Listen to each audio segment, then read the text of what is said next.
বেলা কত হয়েছে সেই খেয়াল কি আছে? এখনো এখনো নতুন বৌমা পড়ে পড়ে ঘুমাচ্ছে। নাও বৌমা, সকাল সকাল তোমাদের জন্য অনেক কষ্ট করে রান্না করেছি, এখন কটা গিলে আমাকে উদ্ধার করো। সেটা তো অবশ্যই। আমাদের বাড়িতে আমাদের সমস্ত কাজ ওই কাজের লোকেরাই করে, আমার আর কোনো কিছু হাত দেওয়া লাগে না। আমি তো কাজের লোক, কত ভেবেছিলাম ছেলেটাকে আমার বিয়ে করিয়ে বৌমা ঘরে নিয়ে আসব, বৌমা আমার সংসারটাকে আঁকলে রাখবে, কিন্তু কপালে কি এত সুখ সয়? দেখুন মা, সকালবেলা ঘুম থেকে উঠেছি, এখন আপনার ওই প্যাচপ্যাচানি কথা আমার ভালো লাগছে না। বুঝতে পেরেছি তুমি অনেক নবাবজাদের মেয়ে, এখন কটা খেয়ে আমাকে উদ্ধার করো। ছি ছি ছি ছি ছি ছি ছি ছি। এগুলো আপনি কি রান্না করেছেন মা? এগুলো কি মুখে দেওয়া যায় নাকি? দেখো বৌমা, তোমার খেতে হয় খাও, না হয় এখান থেকে উঠে চলে যাও। আমার ওসব ওসব আদিক্ষেতা ভালো লাগে না। কাকিমা, তুমি এখানে কি করছো? সকালবেলা ঘাটলায় এসে কাপড় কাচ্ছো যে? কত শখ ছিল আমার একটা মাত্র ছেলেকে ভালো ঘরের একটা মেয়ে নিয়ে আসব, কিন্তু ছেলেই আমার ঘরে বউ নিয়ে এসেছে। এখন তো ওই নবাবজাদির ঘুম ভাঙে বেলা 11টায়। বলছো কি গো? এ তো পুরো এলাহি কারবার। তোমার বউ বেলা 11টায় ঘুম থেকে ওঠে? হায়রে কষ্ট তোমার। আজকে কাজের হুকুম দেওয়াতে বেলা 11টায় ঘুম থেকে উঠে বলে তার বাড়ির সমস্ত কাজ নাকি তার চাকর বাকররা করে। কি সাংঘাতিক ব্যাপার! তুমি তোমার ছেলেকে বিচার দিয়ে এর একটা রফা দফা করো। দেখি কপালে কি রেখেছে। এখন চলি রে, আমার কাপড় কাচা শেষ। বৌমা, এই বৌমা, এই ভোর সন্ধেবেলা কেউ ঘুমিয়ে থাকে নাকি? ওঠো। মা, আমি এখন ঘুমাবো, আমাকে শুধু শুধু বিরক্ত করবেন না। এই সন্ধেবেলা পরে পরে ঘুমাচ্ছ, আবার ডাক দিতে গেলে বলছো বিরক্ত করছি। এটা কেমন ধরনের অভদ্রতা বৌমা? বাপের বাড়িতে থাকা অবস্থায় কোনো দিন আমার বাবা মা আমাকে ঘুমের জন্য ডাকাডাকি করেনি, আপনি আমাকে বিরক্ত করছেন। হে উপরওয়ালা, আমার কপালে কি একটু সুখও সইবে না? এ তুমি কোন বৌমাকে আমার ঘরে পাঠালে? আমার হাড় মা সব জ্বালিয়ে খেলো। আপনি যান, আমি আসছি। তাড়াতাড়ি এসো, বাহিরে একটু কাজ আছে। বৌমা, দেখতেই তো পারছো সারাটা দিন আমি কত কাজ করি, একটু একটু কাপড় চোপড়গুলো ধুয়ে দাও না। আস্তাক ফিরুল্লাহ, আমি তো কোনো দিন আমার বাপের বাড়িতে কাপড় চোপড় ছুঁয়েও দেখিনি, সব তো আমার ওই বাড়ির কামলা মহিলারা করেছে। তাই বলে কি স্বামীর ঘরে এসে তোমার কাজ করে খাওয়া লাগবে না নাকি? এসব কি বলছো বৌমা? আপনার কোনো ধারণাই নেই মা, আমি রূপচর্চা করার জন্য প্রতি মাসে 20,000 টাকা খরচ করি, ওই আপনার কাপড় চোপড় ধোয়ার জন্য না। তাহলে তুমি এখন এই কাপড়গুলো কাচবে না? না, কাচবো না, আপনি ওই কামলা মহিলা নিয়ে নিন, তারাই আপনার সমস্ত কাজ করে দেবে। ঠিক আছে, আমার ছেলে একবার আসুক, তাকে দিয়েই তোমাকে শায়েস্তা করব। মা, ও মা, তুমি এই পুকুর পাড়ে কাপড় কাচ্ছো যে? বাবা, তুই এসেছিস বাবা? আয় আয় মানিক, কতদিন পর তুই বিদেশ থেকে আসলি। সেটা না হয় বুঝলাম, কিন্তু তুমি এই পুকুর গাটলায় কাপড় কাটছো কেন? তোমার বৌমা কোথায়? কি আর বলবো রে বাবা, আমার পুরা কপাল নিয়ে এসেছি। যেই বৌমা বাড়িতে এনেছিস সেই বৌমা তো ঘরের একটা কাজও করতে চায় না, সারা দিন শুধু আমাকে দিয়েই কাজ করায়। চলো তো, চলো, ওই নবাবজাদিকে আমি এখনই হাতে হাতে পাকড়াও করছি। ও মা গো, এত সুখ আমি কোথায় রাখবো? আমার স্বামী বিদেশ থেকে চলে এসেছে, এর চাইতে খুশির খবর আর কি হতে পারে? চুপ করো বলছি, বেয়াদব মেয়ে, তোমাকে আমি এই ভেবে ভালোবেসে বিয়ে করে নিয়ে এসেছি, বেয়াদব কোথাকার। ও আচ্ছা, ছেলে আসতে না আসতেই ছেলের কানে কান পরা দেওয়া শুরু হয়ে গেছে। ওগো, তুমি আমাকে বিশ্বাস করো। চুপ থাকো বলছি। আমি শুধু মার কানেই শুনিনি, আশেপাশের সবার কথা শুনেই এসেছি। তুমি সারাদিন ঘরে একটা কাজ করতে চাও না, নিজের মতো করে থাকো। এটা কি তোমার বাপের বাড়ি পেয়েছো? ও আচ্ছা, এখন মায়ের সাথে সাথে ছেলের মুখেরও বুলি ফুটেছে। ঠিক আছে, আমার কাবিনের টাকা 10 লাখ দিয়ে দাও, আমি এখনই এই বাড়ি ছেড়ে চলে যাচ্ছি। সেটা আমি আগেই আন্দাজ করতে পেরেছি, তাই তো বিদেশ দিয়ে তোমার জন্য 10 লাখ টাকা আগে নিয়ে এসেছি। এখন নাও, টাকা নাও আর এই বাড়ি ছেড়ে চলে যাও। না না না, এ তুমি কি বলছো? না, আমি এটা কোনোদিন হতে দেব না। এই বাড়ি ছেড়ে আমি কোথাও যাব না। দয়া করে আমাকে ক্ষমা করে দাও। মা, মা, আমি ভুল করেছি মা, আপনি আমাকে ক্ষমা করে দিন। কেন? খুব তো এই কাবিনের কথায় আমার ছেলেকে প্রতিনিয়ত কথা শোনাতে। এখন দেখছো আমার ছেলেই চাইছে তুমি বাড়ি ছেড়ে চলে যাও। মা, আমার ভুল হয়েছে মা, আপনি আমাকে ক্ষমা করে দিন। দয়া করে আমাকে ক্ষমা করে দিন মা। ঠিক আছে বৌমা, আমি তোমার কথাই রাখলাম। আর কোনোদিন আমার অবাধ্য হবে না, এমনকি আমার ছেলেকে সব সময় তুমি আগলে রাখবে। ঠিক আছে মা, আমি আমার ভুল বুঝতে পেরেছি। ওগো, চলো ঘরে চলো। মা, আপনিও ঘরে আসুন। আমার সাথে লাগতে আসা এখনই দেখাচ্ছি। আমি ভূত, তোর ঘাড় আজকে মোটকে মোটকে খাবো। ওরে বাবারে, এই আমি কি দেখছি? ভূত, বাঁচাও বাঁচাও। ওগো, শুনছো? ওঠো।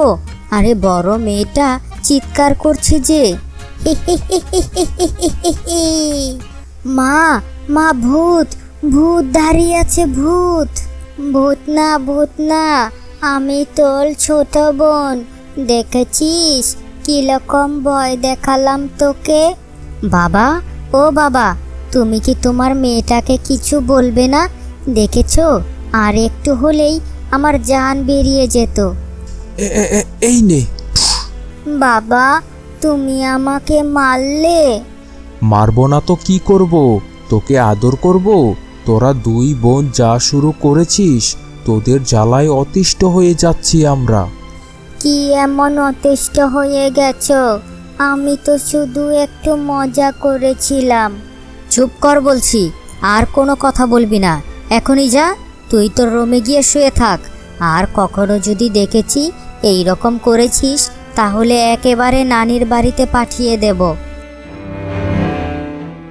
জানিস টুম্পা, কালকে না বড় আপুকে এমন ভয় দেখিয়েছিলাম, বড় আপু তো কেঁদে দিয়েছিল। তাহলে তো আজকে এর থেকে বেশি মজা করতে হবে। ঠিকই বলেছিস, আমার খুব আনন্দ লেগেছিল। আচ্ছা বলতো, আজকে কি করা যায়? শোন তবে, আমি তোকে যেটা বলি, আজকে রাতে তুই তোর আপার জামাগুলো কেটে দিবি, তাহলেই দেখবি অনেক মজা লাগবে। তুই ঠিকই বলেছিস, এটা করলে সবচেয়ে বেশি মজা লাগবে। বান্ধবীর কথা মতো জামাটা এখন আমি কেটে ফেলবো। উফ, কাল সকালে যখন আপা দেখবে, আমার যে কত আনন্দ হবে। গিন্নি, ও গিন্নি, কোথায় গেলে? আছি গো আছি, কিন্তু অনেক বড় বিপদে আছি। তোমার ওই দুইটা মেয়ের জ্বালায় আমি পুরো অতিষ্ঠ হয়ে গেছি। কি যে বলছো গিন্নি? ওরা এই বয়সে দুষ্টামি করবে না তো কে করবে? সেটা না হয় মানলাম, কিন্তু এতটা দুষ্টামি? আচ্ছা গিন্নি, এখন ওসব কথা বাদ দাও। আমি হাত মুখ ধুয়ে আসছি, আমার জন্য খাবার বারো। ঠিক আছে, তুমি হাত মুখ ধুয়ে এসো, আমি তোমার জন্য খাবার বেড়ে দিচ্ছি। হায় হায় হায়, এই আমার কি সর্বনাশ হলো! মা, ও মা, কোথায় গেলে? কি হয়েছে?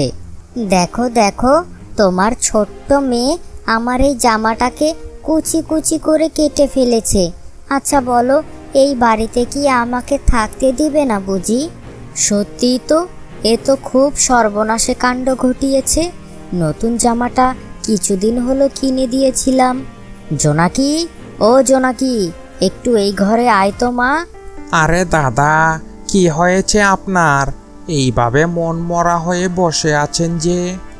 কি আর বলবো দুঃখের কথা, কাকেই বা বলবো। আহা দাদা, এই রকম করছো কেন? আমাকেই বলো। কি যে বলি তোমাকে, দুইটা মেয়ে আমার সারাক্ষণ শুধু একজন আরেকজনের পিছে লেগেই থাকে। এখন এই দুটোকে মানুষ করতে করতে আমাদের দুইজনেরই বেহাল অবস্থা।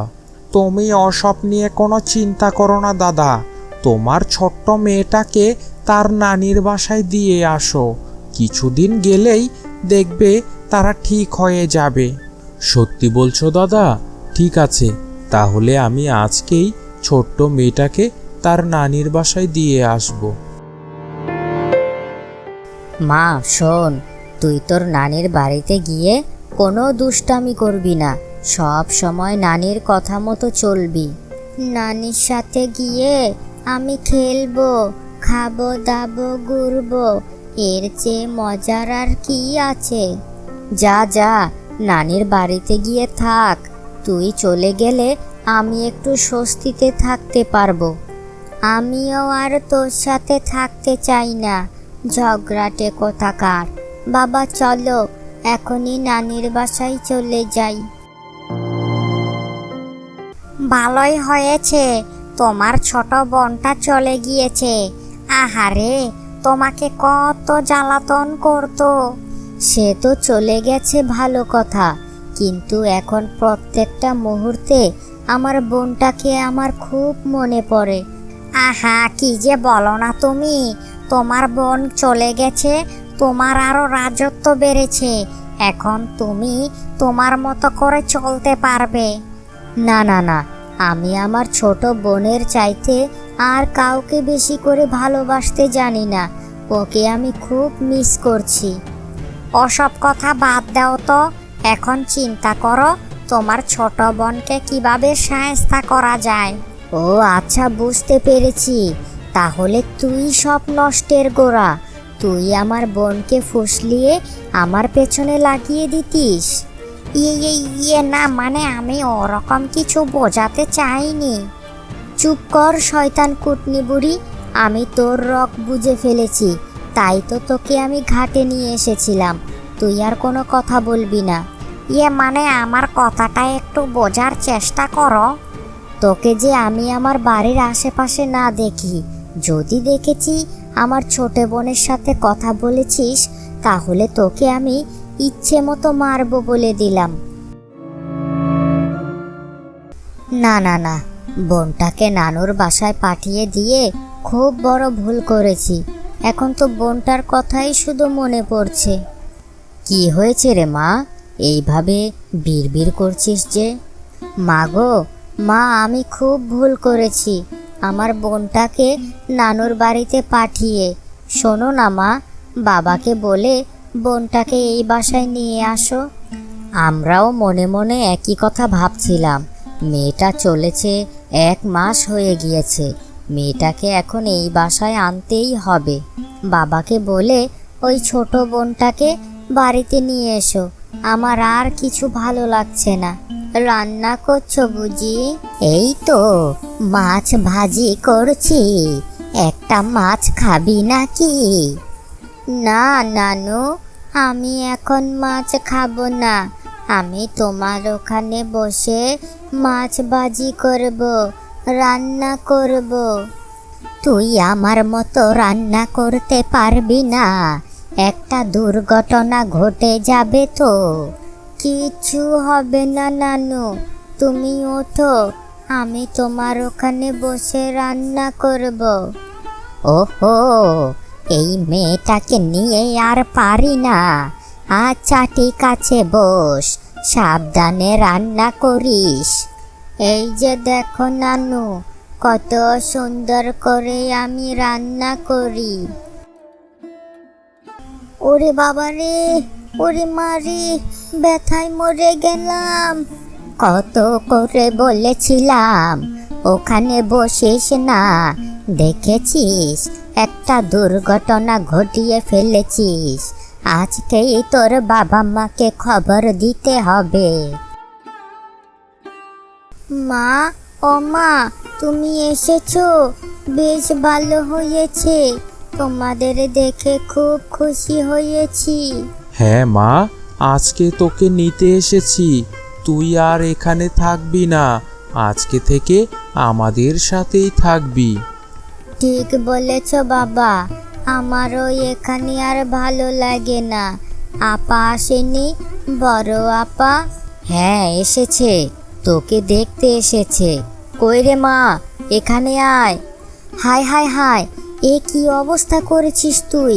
আমি থাকলে তোকে এইরকম হতে দিতাম না। হ্যাঁ আপা, তুই থাকলে কখনোই আমাকে রান্নাঘরে যেতে দিতি না। আমি একটু গিয়েছিলাম, তাই হাত পড়ে গেছে। শোন বোন আমার, তুই আজকে থেকে আমার সাথে থাকবি, আর তোকে কোথাও যেতে দেব না।